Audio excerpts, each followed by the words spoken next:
I'm gonna share these 4 things with you, and I promise you, as you grow up and you go from the elementary school to the middle school to high school to your adults, these 4 things, I promise you, will make your dreams, your goals, the things you want to achieve, the things you want to become real. Number 1, it's kind of simple, honestly. It's the learning to make good choices. Make good choices, good things happen. We know what good choices are. We know when we're not listening to our teacher, when we're not listening to our parents. We know what we're supposed to be doing and what we're not supposed to be doing. We know when we have an attitude.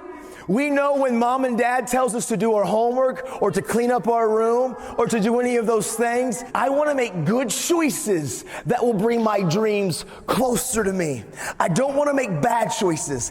Bad choices push my dreams farther away. If I could slow down, if I could think before I act and ask myself this question, is this choice to listen or to not listen? Is this choice to be respectful or be disrespectful? Is this choice helping or hurting? I started doing that. Good choices, guys, no matter how young or how old you are, good choices will always bring your dreams closer to you. The second thing that I began to do in my life and got serious about was literally to be kind.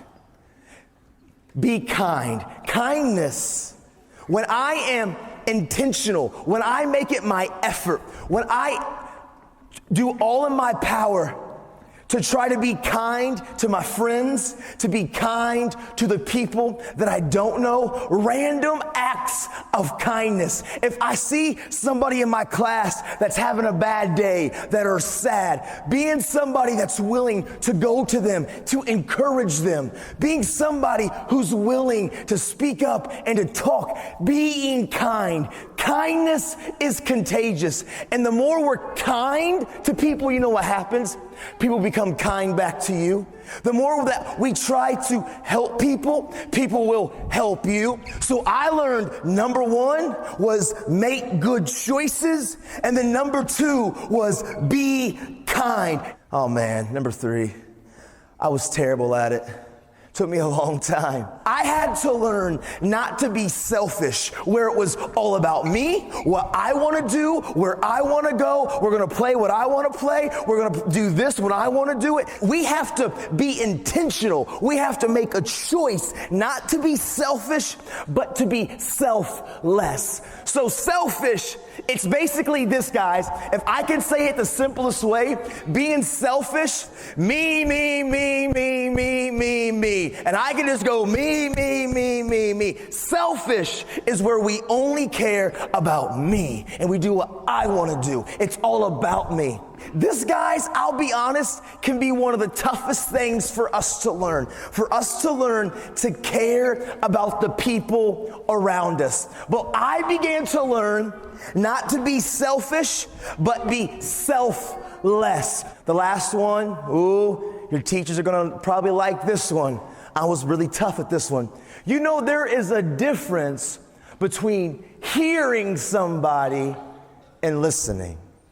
There's a difference between hearing somebody and listening. One of the biggest keys in my life was learning to listen to people. Listening to my teachers, to my mentors, to my coaches, to my parents. Listening is more than just being able to hear. Listening means I'm making eye contact. I'm engaged in your conversation. And so when you ask me what's my favorite food, I would have definitely told you pizza. When you ask me what's my favorite sport to play, I definitely would have told you soccer. And if you asked me what I like to wear, I definitely would have said clothes. I want you guys to say these as loud as you can back to me, because it's one thing for somebody to tell you about them, but it's another thing when you guys begin to make these your own. So let's see how we can do here. Number 1 is. Number 2 is. Number 3. And number 4. Listen to me, guys. Here's what I want to encourage you to do today. I'm serious. Write these 4 things down. And every day, kindergarten, it doesn't matter how old or young you are, look at those 4 things and say them, and then even say to yourself, I want to do these today.